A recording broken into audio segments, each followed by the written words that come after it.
Hey,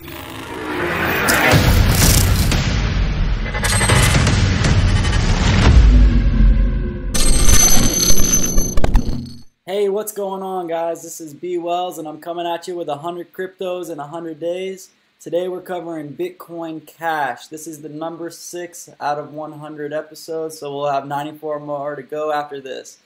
So with Bitcoin Cash, it's actually a hard fork of Bitcoin, and what that means is essentially people involved in Bitcoin could not come upon an agreement to try to scale the coin, and in other words, Bitcoin's a little too slow right now, so they were trying to make it faster, and a couple different groups within the coin's power structure, which is determined by how much hash power they have through their mining devices.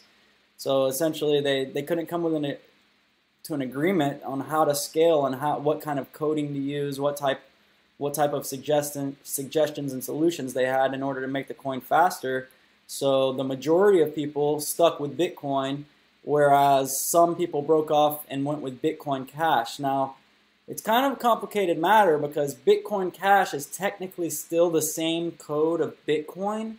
So they stuck with the same core code of Bitcoin before the SegWit split. And the other group that is now called Bitcoin went with some new measures to try to make it cheaper and faster to send Bitcoin. So technically Bitcoin Cash in a way is still the original Bitcoin. However, the majority of Bitcoin supporters and miners went with the new protocol, and it's still called Bitcoin, which we have today. Now the owner of Bitcoin.com, Roger Ver, has been quite a big proponent of Bitcoin Cash. He says that Bitcoin Cash is the true Bitcoin. Honestly, I don't really buy it. I'm not a big fan of Bitcoin Cash. Now, you actually got this for free if you held it in your own wallet with your own private keys whenever the fork happened, and that's with many hard forks for other cryptos as well, so keep that in mind. If you ever hear that a hard fork's coming up, you can get yourself some free coin.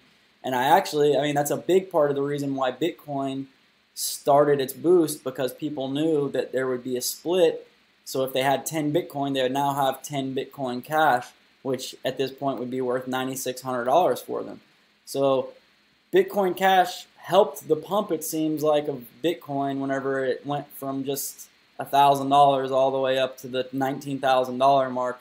So as you can see, the futures, the split actually happened around August, but the futures showed it at $500. The price dropped all the way down to $211 before boosting back up to the $800, $900 range, in which it slowly tapered back down, all the way back down to $300, and then there was this really big pump that happened in November of 2017.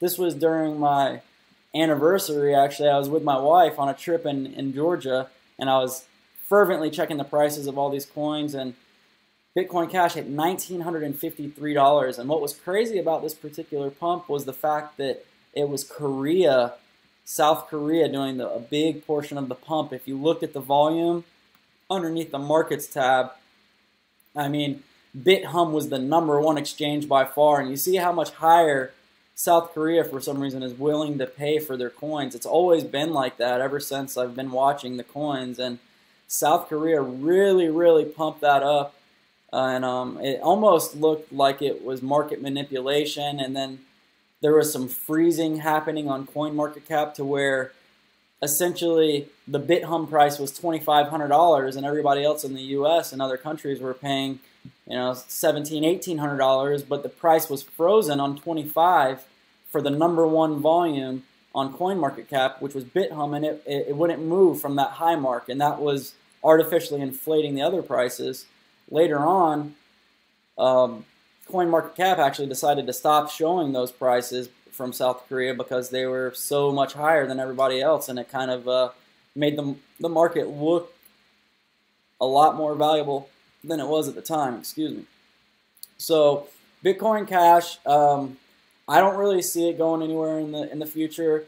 Now, something that could happen, and this is the only way I really see Bitcoin Cash being able to succeed long term, and that would be if Bitcoin just automatically, like something really, really bad happens. It automatically goes almost to zero. then I could see the money funneling into Bitcoin Cash. If there was a huge hack, some type of vulnerability found and somebody stole all the coins, or something happened with the code that couldn't be fixed with a hard fork, that's the only way I could really see Bitcoin Cash doing something. Now, there are their own developers. There was a lot of other Bitcoin splits beforehand that are now working on Bitcoin Cash. So they do have some competent developers, and there's a good chance that it could turn into something good in the long term. I mean, it could very well be a long-term growth project. I don't really like it because it's like using the Bitcoin name to try to almost call themselves the true Bitcoin, and the marketing tactics and some of the things I've seen in these market pumps I just don't like. And I could be dead wrong on it. This could revert to the original Bitcoin one day if something does happen with Bitcoin, but for me, that's the only way I could see that happening. So that's all I really have to say about Bitcoin Cash.